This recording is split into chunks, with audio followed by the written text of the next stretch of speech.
चलिए 8वां एतराज सुनते हैं। मेरा 8वां सवाल, तबकात इब्न साद और तफसीर तबरी शैतानी आयात का वाक़या दर्ज करते हैं। इस वाक़े को 1988 में पब्लिश होने वाले सलमान रुश्दी की सैटानिक वर्सेस में मरकजी ख्याल भी बनाया गया। वाक़या ये था कि हुज़ूर सल्लल्लाहु अलैहि वसल्लम खाना काबा में सूरह नजम की 19वीं और 20वीं आयत तिलावत करते हैं। तब तक इस्लाम ने ताकत नहीं पकड़ी थी, ये याद रहे। 19वीं आयत ये है, क्या तुमने लात और अज़ा को देखा है? 20वीं आयत, क्या तुमने मनात को देखा है? जैसे ही वो ये दो आयात पढ़ते हैं तो शैतान यानी इब्लीस बिन अल्लाह उनके मुंह से ये निकलवाता है, ये वो कूंजें देवियां हैं जिनसे शिफात की उम्मीद है। जब हुज़ूर ने कुफ्फार की देवियों से शिफात की उम्मीद का जिक्र किया तो कुफ्फार मक्का बहुत खुश हुए और कुछ अरसे के बाद जब इस्लाम ने ताकत पकड़ ली तब जाकर जिब्रील ने आकर उन्हें ये कहा कि मोहम्मद, ये आपने क्या कर दिया? आपने उन आयात की तिलावत कर दी जो खुदा ने नहीं भेजी थी, और आपने वो बोला जो आपसे बोलने का नहीं कहा गया था। और इस बात का सबूत खुद कुरान मजीद के अंदर से आपको मिलता है। इस पर हुज़ूर बहुत गमगीन हुए। तब ये आयत नाजिल हुई जो कि अभी भी कुरान में मौजूद है, सूरह हज की आयत नंबर 52। और हमने ऐसा कोई नबी या रसूल नहीं भेजा जिसके पढ़ने में शैतान ने मिलावट ना की हो, मगर फिर हम कलाम को दुरुस्त कर देते हैं। बेशक अल्लाह इल्म और हिकमत वाला है। तो जनाब, अल्लाह ताला का जो सिक्योरिटी सिस्टम है उसको अपडेट करने की जरूरत है। और उसके बाद सूरह नजम की अगली आयत यानी जब इस्लाम ने ताकत पकड़ ली, ये हो गई कि क्या तुम्हारे लिए बेटा और उसके लिए बेटी है, जबकि ये तो गैर मुनसिफाना तकसीम है। ये तो चंद नाम है जो तुम्हारे बाप दादा ने रखी है। अल्लाह ने उनकी हक्कानियत पर कोई सनद नहीं उतारी, वो तो मेरे गुमान और नफ्स की ख्वाहिशों के पीछे लगे हुए हैं। तो क्या शैतान रसूलों के कलाम को ऑल्टर करने पर, तब्दील करने पर कादिर है? और हमें किस तरह से ये पता चलेगा कि कौन सा कलाम जो है वो शैतान ने ऑल्टर नहीं किया? सलमान रुश्दी की सैटानिक वर्सेस में जिस रिवायत को मरकजी हैसियत हासिल है, जरा उसकी अपनी हैसियत को भी हम देख लेते। लेकिन इससे पहले इस बात को जान लीजिए कि तबकात इब्न साद और तारीख तबरी वगैरह ये हदीस की किताबें नहीं हैं। इसकी सदाकत का मायार किसी भी हदीस की किताब से कहीं नीचे है। दर हकीकत ये किताबें उन अव्वलीन किताबों में से हैं जो नबी करीम अलैहिस्सलाम की ज़िंदगी से मुताल्लिक़ कुछ खाम मालूमात और रॉ इन्फॉर्मेशन हमें देती हैं। इसमें मौजूद सब का सब लाजिम नहीं कि सच हो, क्योंकि वो तारीख की किताब है जिसमें रत्ब व याबिस यानी कि दुरुस्त और गैर दुरुस्त सब होता है। अब ये भी जान लीजिए कि वो जो असल रिवायत है वो कितनी रिवायत बुखारी में कोट हुई। इमाम बुखारी अलैहि रहमा इस हदीस को बयान करते हैं, फरमाते हैं कि नबी करीम अलैहिस्सलाम ने सूरह नजम में सजदा किया तो मुसलमानों, मुशरिकों और जिन्नो इंस सब ने आप सल्लल्लाहु अलैहि वसल्लम के साथ सजदा किया। दरअसल ये कुरान की वो बलागत थी, वो खूबसूरती थी जो अपने किताब हक होने की गवाही दे रही थी, जिसने मुशरिकीन मक्का को खुद ब खुद सूरह नजम की आखिरी आयत सजदा सुनने पर जमीन पर गिरने और सजदा करने पर मजबूर कर दिया था।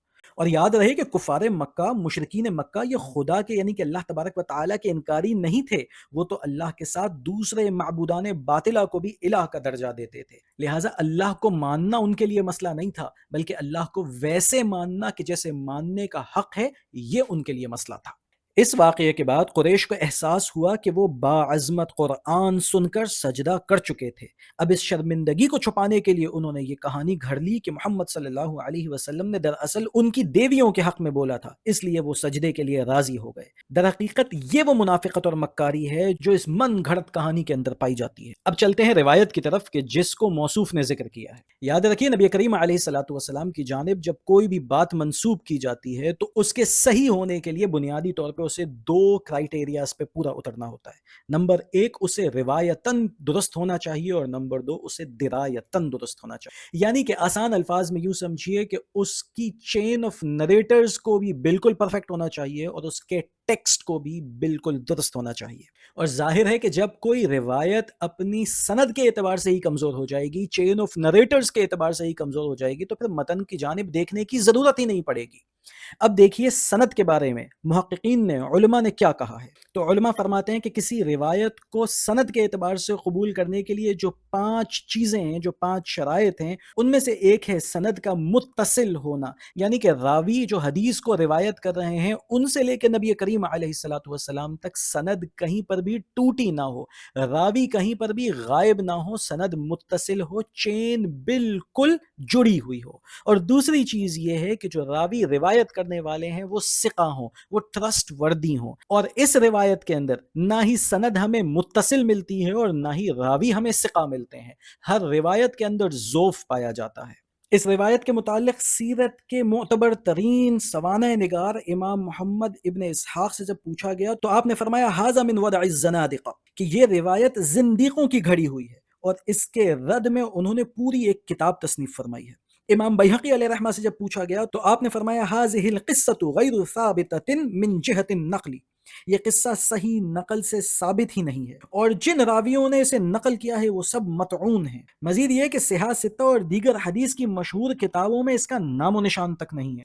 देखिए, इमाम फ़खरुद्दीन राज़ी अलैहि रहमत जैसे मुहक्किक मुफस्सिर ने इसके बारे में लिखा कि हाज़िहि रिवायतु बातिलतुन मौदूअतुन, ये रिवायत झूठी है, घड़ी हुई है। مزید دیکھیے کہ امام قرطبی علیہ رحمہ اپنی تفسیر کے اندر اس بات کو ذکر فرماتے ہیں، تفصیل کے ساتھ بحث کرنے کے بعد فرماتے ہیں فی ذالک روایت کثیرۃ کلھا باطل لا اصل لہ، یعنی کہ یہ سب کی سب باطل ہیں، ان کا کوئی ثبوت نہیں ہے کیونکہ یہ روایات ضعیف ہیں۔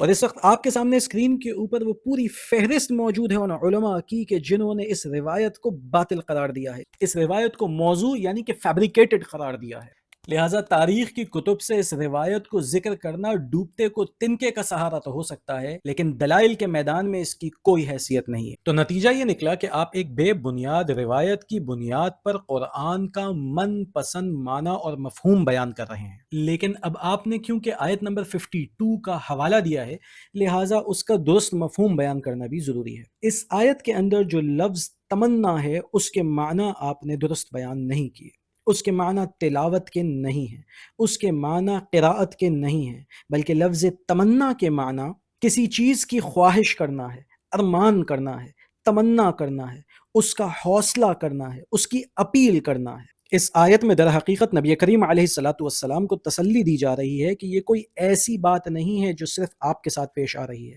بلکہ آپ سے پہلے جتنے رسول اور نبی آئے ہیں سب کو اسی طرح کے حالات پیش آئے ہیں۔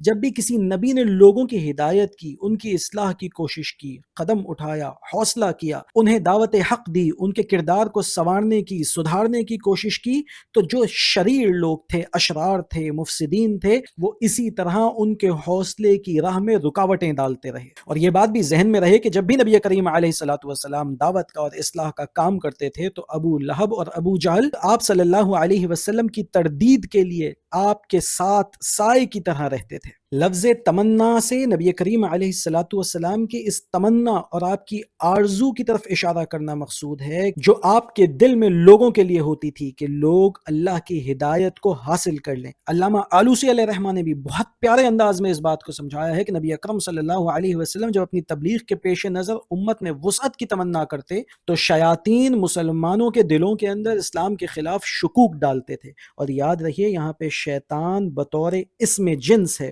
یعنی کہ اس سے مراد شیاطین جن و انس دونوں ہیں۔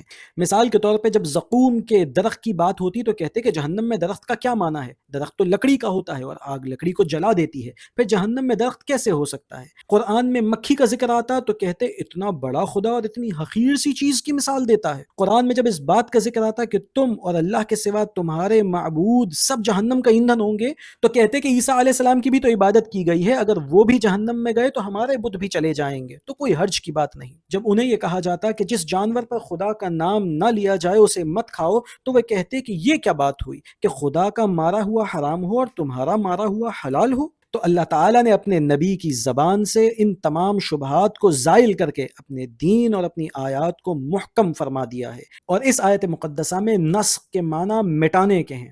معنی یہ ہے کہ انبیاء اور رسولوں کی آزمائش اللہ تعالیٰ کی سنت کے تحت پیش آتی ہے، اور اللہ تعالیٰ شیاطین کے اٹھائے ہوئے فتنوں کو تو جھاگ کی طرح بٹھا دیتا ہے اور اپنی اور اپنے رسول کی باتوں کو دلوں میں مستحکم کر دیتا ہے، دلوں میں بٹھا دیتا ہے۔ تو اب آیت کا درست معنی یہ ہوگا، اور ہم نے تم سے پہلے جو رسول اور نبی بھی بھیجا تو جب بھی اس نے کوئی ارمان کیا تو شیطان نے اس کی راہ میں رکاوٹ ڈالی، پس اللہ مٹا دیتا ہے شیطان کے ڈالے ہوئے وسوسوں کو، پھر اللہ اپنی باتوں کو قرار بخشتا ہے، اور اللہ علم اور حکمت والا ہے۔ اور یہ جو آپ نے طنز کیا کہ اللہ تبارک و تعالیٰ کو اپنے سیکیورٹی سسٹم کو اپ ڈیٹ کرنے کی ضرورت ہے، تو بے فکر رہیے، واللہ محیط بالکافرین، اور اللہ تعالیٰ کافروں کو گھیرے ہوئے ہے۔ نہ خنجر اٹھے گا نہ تلوار ان سے، یہ بازو میرے آزمائے ہوئے ہیں۔